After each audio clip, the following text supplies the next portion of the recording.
Assalamualaikum warahmatullahi wabarakatuh.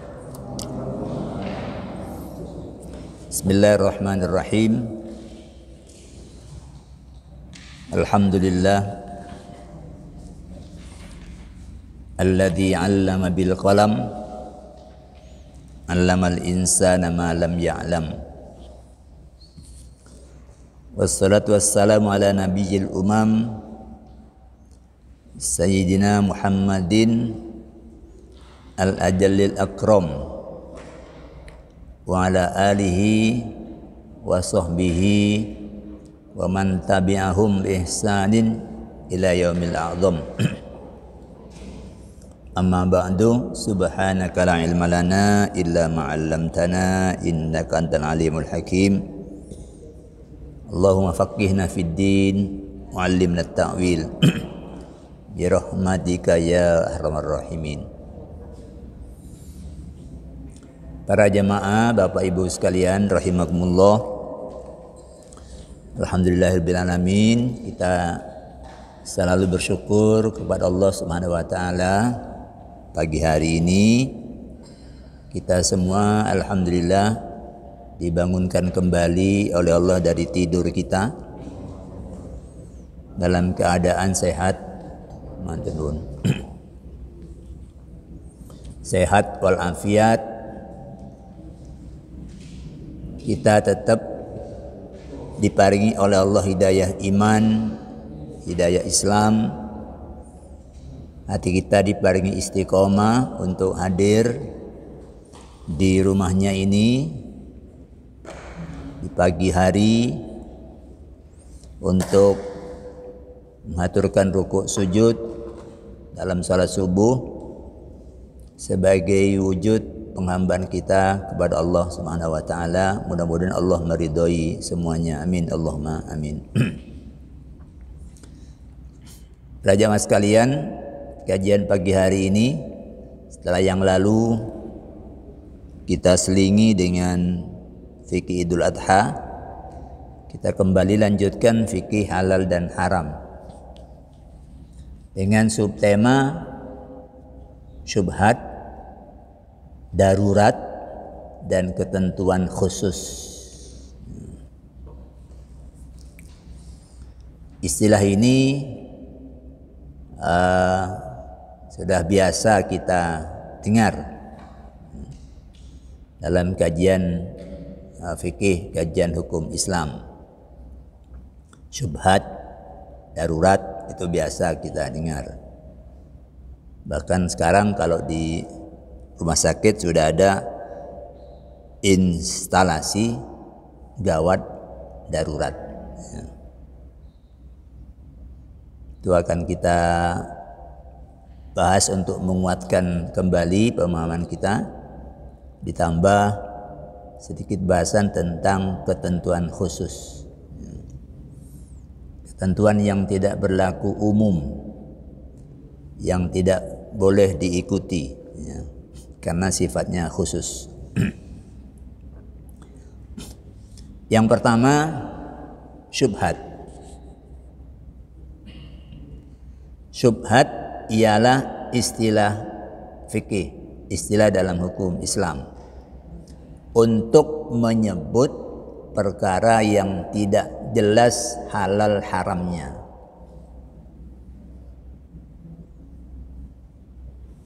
Karena Nabi menyatakan bahwa al-halalu bayyinun.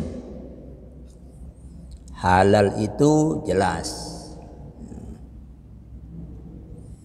Wal haramu bayyinun. Dan haram itu jelas. Jadi yang halal jelas, yang haram jelas. Wa baina dzalika umurun mushtabihatun. Dan di antara kedua yang jelas itu ada perkara-perkara yang saling berserupa, tasabuh. Apa ke kanan, apa kiri, apa kanan, apa kiri, itu abu-abu posisinya, samar-samar ya. Itu namanya umurun mustabihatun. Yang ini kemudian dari mustabihat itu disebut syubhat. La yadri katsirun minan nas, yang kebanyakan orang tidak tahu. Aminal halali, apakah itu perkara yang termasuk halal, am minal haram, ataukah termasuk perkara yang haram. Nah, ini namanya syubhat. Misalnya ayam sembelihan muslim bercampur dengan sembelihan musyrik. Percampurannya sedemikian rupa sehingga tidak bisa dibedakan. Kalau bisa dibedakan itu tidak syubhat. Sing sembelihan muslim kreseknya putih, yang sembelihan musyrik tas kreseknya hitam atau merah. Nah, itu masih bisa dibedakan. Tapi kalau dicampur, nah itu yang mana yang ayam yang disembelih secara syariat, yang mana yang tidak disembelih secara syariat, yang satunya halal, yang satunya haram, tidak bisa dibedakan, maka muncul keadaan syubhat. Itu namanya syubhat. Nah, menghadapi keadaan semacam ini, ya, kalau kita menghadapi keadaan semacam ini, pilihan tindakan yang selamat ialah meninggalkannya. Yang selamat itu namanya warok. Ya. Orang warok itu ketika berada di dalam posisi tidak jelas, dia memainkan jurus hati-hati. Tidak kemudian pokoknya anulah bismillah. Nah, ini bismillahnya kayak iya yao, tapi itu enggak warok. Wong barang enggak jelas.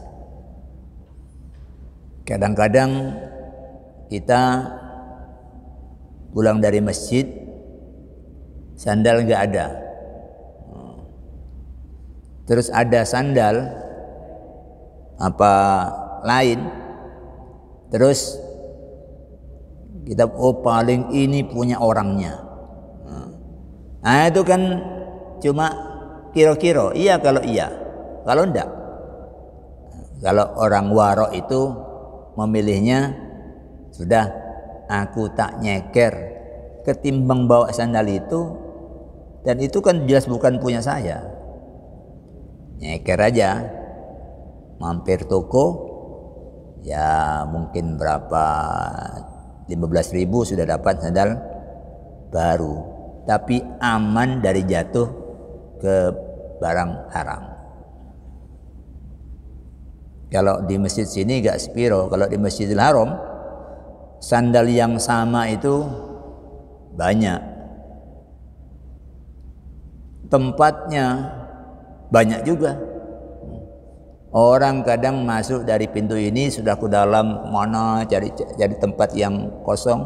Setelah balik, nah, itu katut arus orang jalan, akhirnya keluarnya di pintu yang berbeda. Dia tidak ingat nomor kotaknya itu. Dulu namanya sandal jutaan orang, sama-sama beli di toko. Itu bisa terjadi ketemu dengan sandal yang mirip, yang sama, tapi itu bukan sandalmu. Nyeker aja. Saya pernah mengalami itu habis sholat zuhur.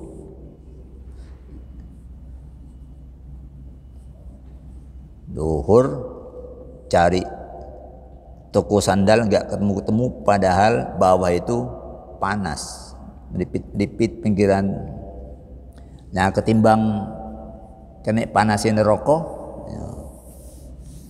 Panasnya lumayan, panasnya sikil kena aspal itu enggak sepiro nemen, masih iso jinjit-jinjit. Ya.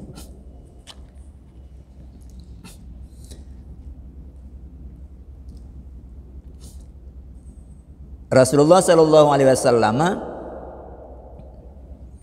dalam hal ini menyatakan kalau ketemu dengan yang subhat itu, faman tarokaha, barang siapa yang meninggalkannya,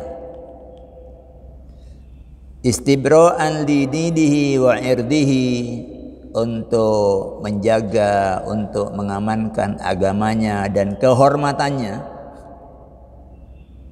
faqad salima. Ini tindakan yang selamat, kata Nabi.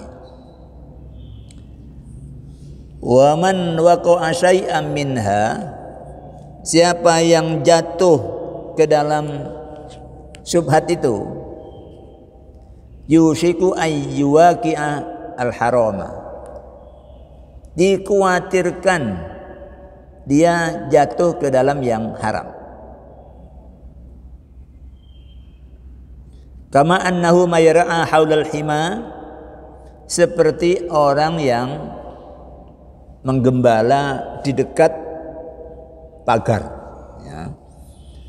Menggembala dekat batas larangan. Yushiku ayyuwaqi'ahu, dia dikhawatirkan akan masuk melanggar batas itu. Ala, ketahuilah, kata beliau, wa inna likulli malikin himan, sesungguhnya setiap raja itu punya batas wilayah yang tidak boleh dilanggar oleh pihak lain. Ala wa inna himallahi maharimuhu, ketahuilah bahwa batas Allah itu, batas-batas yang Allah tetapkan itu adalah maharimuhu, adalah perkara yang haram. Itu maksudnya kamu jangan masuk ke situ. Orang yang mengambil syubhat itu seperti orang yang menggembala di dekat garis itu. Boleh jadi dia akan masuk walaupun sedikit, tapi kan masuk ke yang haram. Jadi tinggalkan, kata Nabi. Itu juga terjadi dari beliau. Ini dalam hadis riwayat Muslim, inni la anqalibu ila ahli, aku datang ke rumah keluargaku, maksudnya ke istri beliau. Fajitu tamrota, lalu aku mendapati sebutir kurma, saqitatun ala firashi, butir kurma yang jatuh di tempat tidurku. Ya. Fa'arfa'uha, lalu aku angkat, lalu aku ambil, li'akulaha, untuk aku makan, kata beliau itu. Summa akhsha, tiba-tiba muncul kekhawatiran dalam pikiranku, ya, antakuna sadaqatan faulkiha, aku khawatir jangan-jangan kurma ini kurma zakat. Faulkiha, lalu aku taruh kembali. Kenapa kok curiga ke situ? Karena beliau itu pengelola zakat. Beliau itu pengelola zakat. Beliau itu yang diperintah di Quran, khudh min amwalihim, ambil Muhammad dari harta mereka itu. Jadi zakat itu barangkali satu-satunya ya yang diajarkan Islam itu yang halal, yang punya otoritas itu mengambilnya. Orangnya mau ikhlas mau tidak ikhlas itu suruh ambil. Ibarat orang nyolong Nah itu barang colongannya disita. Ya. Nah, beliau khawatir jangan-jangan ini kurma zakat. Maka beliau memilih tindakan tidak jadi makan. Ini baru hanya sebutir kurma. Dari kurma. Apalagi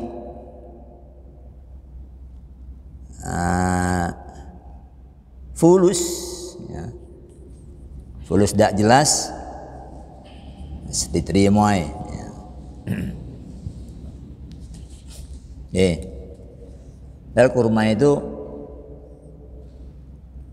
ya 1 kilo itu paling ya seputar 30.000 sampai 50.000 di sini. Ya. Ya di sana juga kurang lebih gitu 10 real. Itu sudah lumayan bagus. Ya. Tapi isinya kan banyak.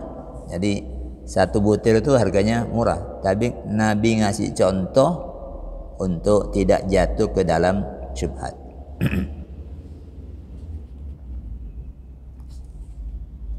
Tapi beda ini dengan keraguan yang muncul setelah adanya keyakinan. Ini ada keraguan yang muncul setelah adanya keyakinan. Contoh yang umum itu kita sholat, kita yakin kalau sudah tasyahud awal. Ya. Ingat sekali kalau sudah tasyahud awal. Lanjut, tiba-tiba kemudian muncul ragu-ragu. Ini apa? 3 atau ini 4. Tapi tadi saya sudah tasyahud awal, berarti 2 sudah selesai. Sekarang saya sudah berdiri, ini 3 atau 4. Nah, yang begini ini tidak perlu kemudian sholatnya ditinggalkan, buyar terus lalu mulai lagi. Tidak. Yang itu hapus keraguan itu dengan kembali pada keyakinan yang sudah eksis. Berarti yang pasti 2 sudah. Berarti kalau sekarang saya sudah posisi berdiri, ini pasti 3. Kalau 4 ragu, ini pasti 3. Jadi keraguannya jangan kalau gitu tidak usah sholat, nggak jadi makan, itu nggak jadi, tidak begitu, tidak begitu. Ya. Oke. Itu syubhat. Jadi kalau mau kita konsisten menjauhi yang haram, ya jangan dekat-dekat pagar larangan. Ya. Yang begitu-begitu itu nggak usah diambil. Ya. Ambil yang jelas-jelas saja, supaya nanti tidak ada kekhawatiran aku ini husnul khotimah apa enggak. Kalau kita membiasakan diri dengan yang baik-baik, insya Allah ujungnya baik. Kullun muyassarun lima khuliqalahu. Semuanya dimudahkan pada apa yang sudah dibiasakan. Ya, dibiasakan. Pembiasaan itu kemudian akan menjadi akhlak. Kalau belum dibiasakan, nggak bisa jadi akhlak. Maka perlu ada pembiasaan baik. Orang kalau kebiasaan baiknya itu terkejut itu keluar kalimat-kalimat thayyibah, ya itu tidak usah dipikir, itu sudah jadi akhlaknya. Kaget sudah keluar dengan sendirinya, tidak pakai mikir.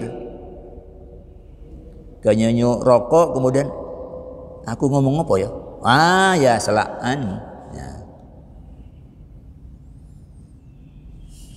Yang kedua, darurat. Darurat ini istilah fikih untuk menyebut kondisi bahaya. atau kesulitan berat yang datang kepada manusia sehingga membuatnya takut akan terjadinya petaka yang menyakiti jiwanya atau anggota tubuhnya atau kehormatannya atau akalnya atau hartanya dan yang bertalian dengannya. Itu darurat. Kalau dulu-dulu yang umum darurat itu dikaitkan dengan jiwa aja. Urusan ini urusan mati.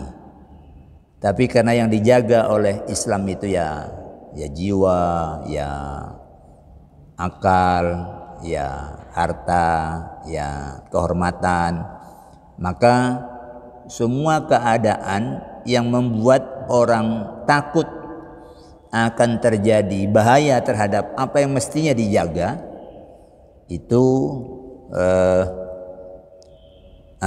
tergolong darurat. Jadi ad-daruratu hiya an tatra'a 'alal insani halatun minal khatar awil masyaqqah as-sadidah.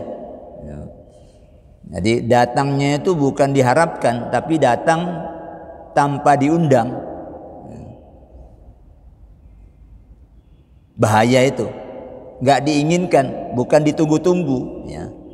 Bahaya itu datang bukan karena diinginkan. Itu yang membuat manusia kemudian takut. Yakhafu hudutsa dororin au ada bin nafsi au bil adwi au bil irdi au bil aqli au bil mali wa tawabiha. Itu darurat.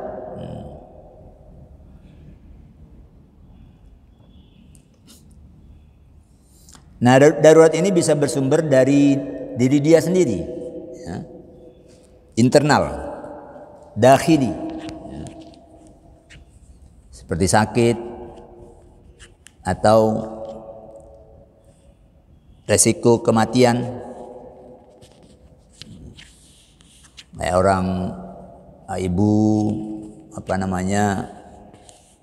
mau melahirkan, kemudian orangnya sudah lemah, sudah tidak kuat untuk meden, lalu air ketubannya sudah habis. Nah, ini kalau bayi dibiarkan di dalam, boleh jadi ada jiwa yang melayang, apakah ibunya dan bayinya atau bayinya saja. Maka dengan pertimbangan ilmu kedokteran lalu dilakukan pembedahan. Melukai perut orang itu aslinya haram, ya. Walaupun istri sendiri, ya. Pelukaan itu haram, itu terhadap tubuh. Tapi ini darurat. Ada pilihan antara dua darurat, yang satu berat, yang satu ringan, maka pilih yang ringan untuk dikerjakan. Apa itu? Bedah perut ibu itu, selamatkan bayinya, itu lebih ringan, ya. Gaya juga orang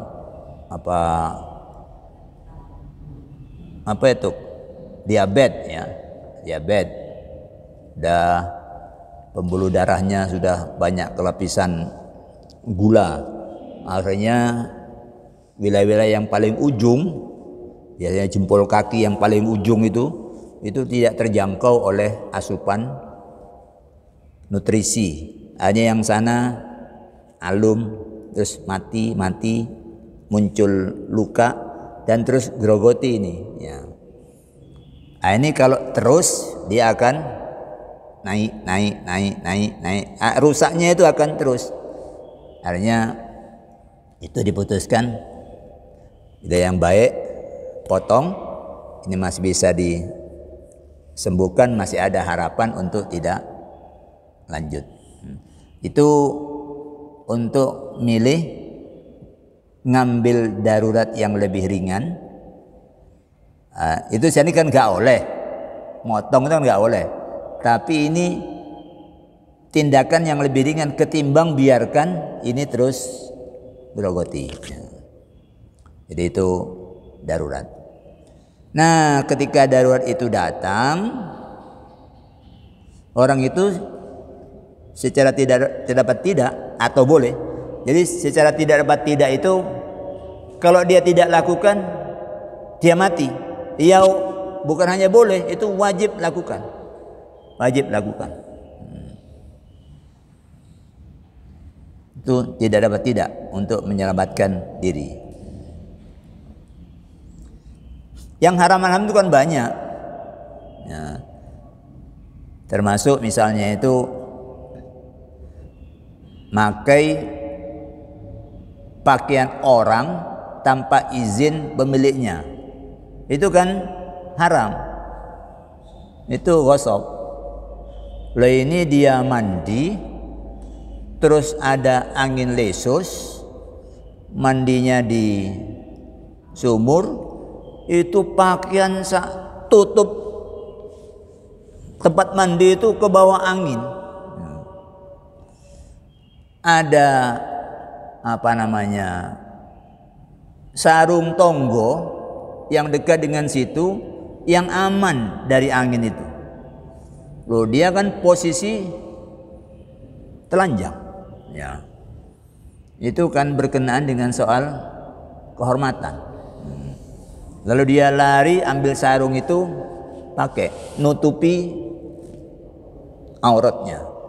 Itu aslinya nggak boleh, wong sarung orang kok dipakai. Tapi ini posisinya untuk menghindari darurat, buka aurat di tempat umum. Ya.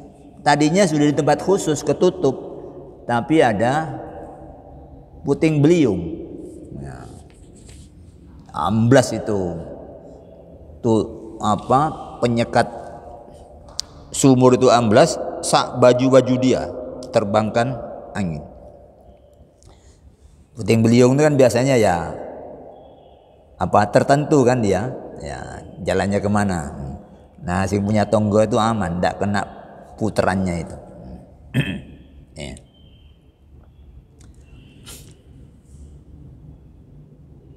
Tapi itu tetap harus dengan memenuhi ketentuan syariat. Jadi jangan satu itu memang tidak dinawaitukan, memang tidak dicari kondisi darurat itu. Terus yang kedua, ketika dia mendapat kelonggaran untuk melakukan yang tidak boleh itu tidak melampaui batas. Ya.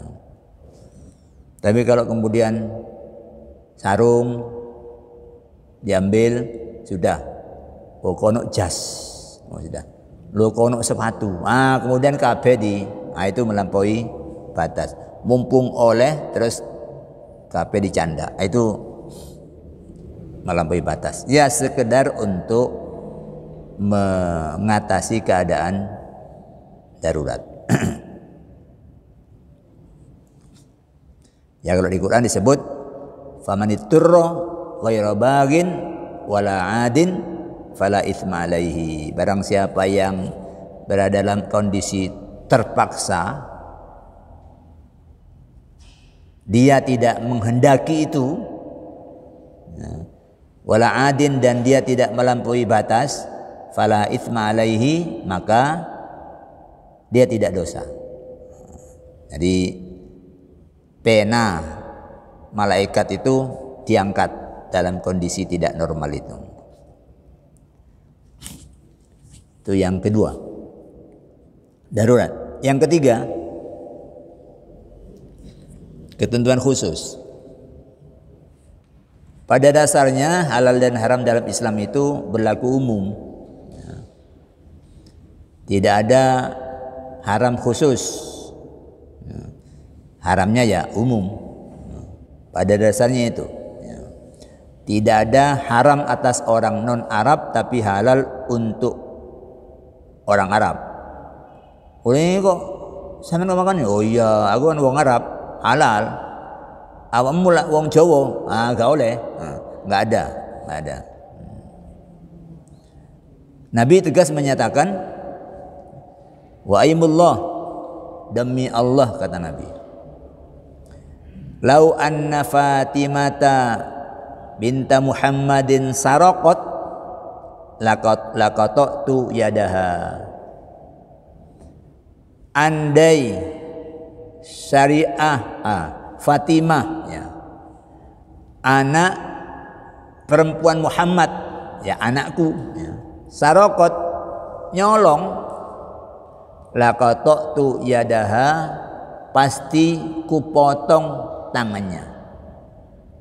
Ini artinya enggak peduli anaknya Muhammad yang Rasulullah atau Fatimah yang anaknya tukang jual rujak, itu sama aja di depan syariat, ya, sama aja itu. Namun dalam syariatnya ada ketentuan khusus, ya. Untuk Nabi dan keluarganya ada ketentuan-ketentuan khusus. Di antaranya ini, satu, Nabi itu halal menikah dengan lebih dari 4 istri. Itu dinyatakan oleh Allah halal untuk Nabi. Karena Nabi itu sebagai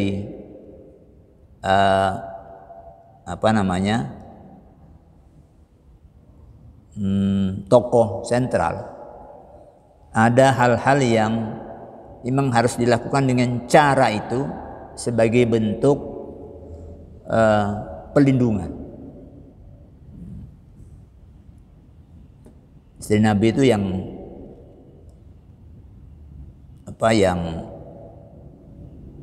perawan itu kan cuma Siti Aisyah, selebihnya tidak perawan. Bahkan usianya jauh di atas beliau. Itu jauh dari yang dibayangkan orang. Dikira istrinya nom-nom, bosen terus cari lagi yang enggak. Ini ada yang datang, ya Rasul, suamiku mati dalam peperangan, anakku semua mati dalam peperangan, orangnya sudah, anaknya sudah perang semua. Itu maknanya kan dia sudah sebatang kara, dia lapor kepada komandan tertinggi. Itu izin Allah, lindungi dia. Itu jadi istri Nabi itu kehormatan itu. Boleh dibilang surganya wis mulai padang istri Nabi itu. Wah, luar biasa. Sedemikian rupa suaminya meninggal, anak-anaknya meninggal semua, tinggal dia sendiri. Udah nenek, ya, udah nenek.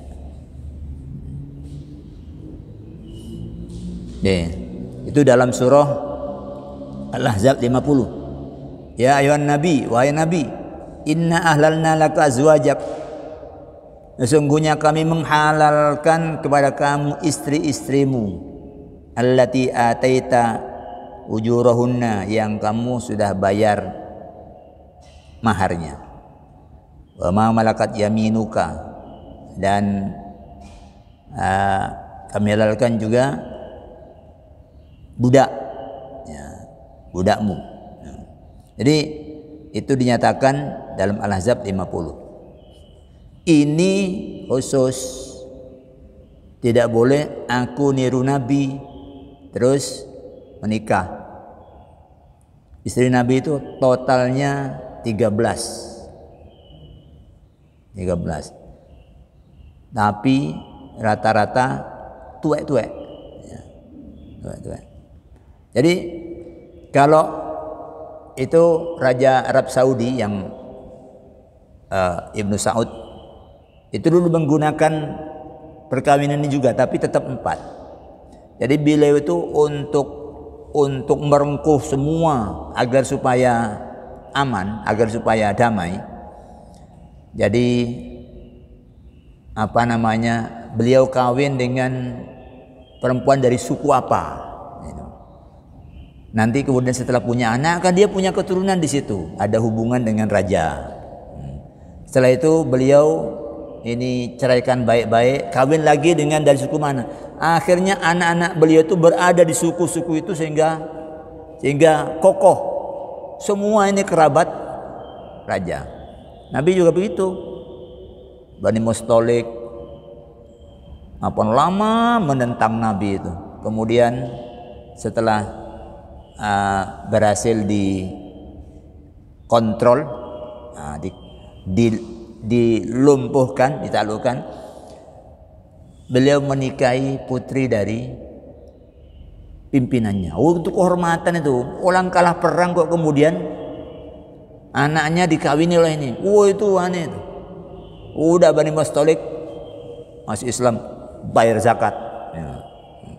Itu bagian-bagian yang penting dari perkawinan itu. Ya. Tidak hanya urusan ranjang. Yang kedua, halal Nabi menikah tanpa mahar. Dia ada perempuan yang katakan Nabi, ya Rasulullah, jitu li ahbanak laka nafsi.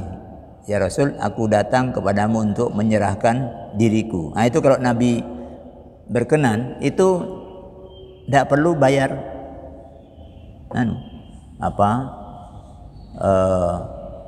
mahar. Tapi Nabi tunggu isyarat gak ada.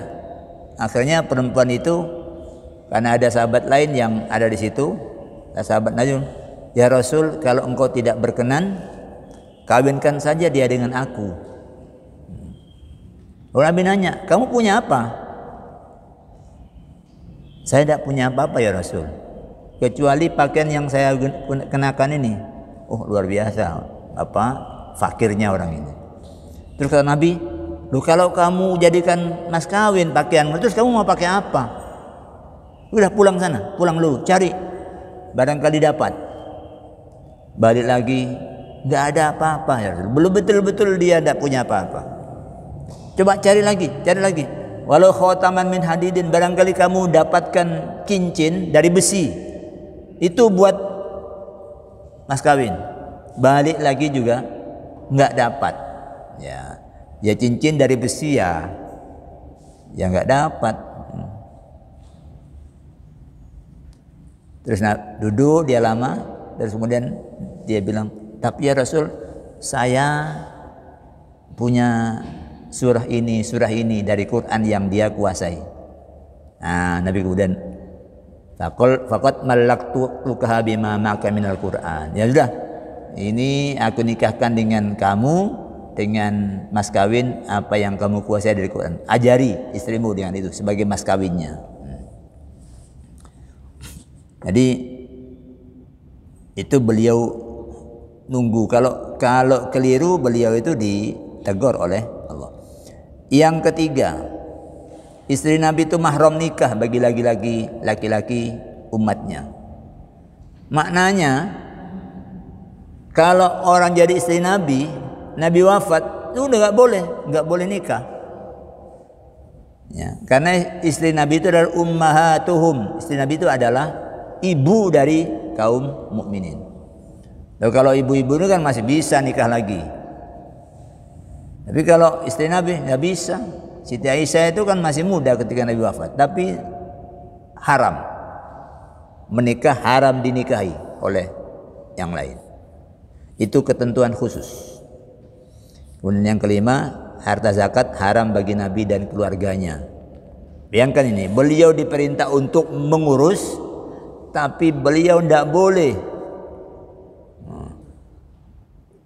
Ini menunjukkan bahwa zakat itu bukan upeti seperti yang dibayarkan orang-orang kepada raja. Kalau upeti itu milik raja, tapi zakat bukan milik Nabi.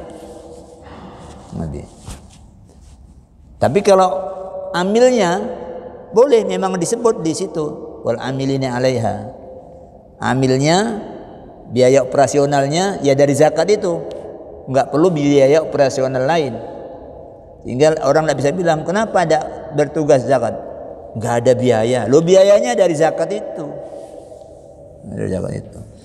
Mau fotokopi, mau angkut apa dengan, itu biayanya dari zakat itu, tidak dibebankan kepada yang lain. Sehingga tidak ada alasan zakat nggak bisa jalan, kecuali nggak jalan karena orangnya medit.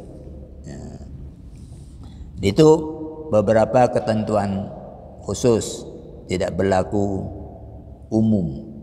Tapi ini ya terbatas di situ aja. Di situ aja. Jadi Islam itu tegas, tapi ada tegasnya bukan harga mati.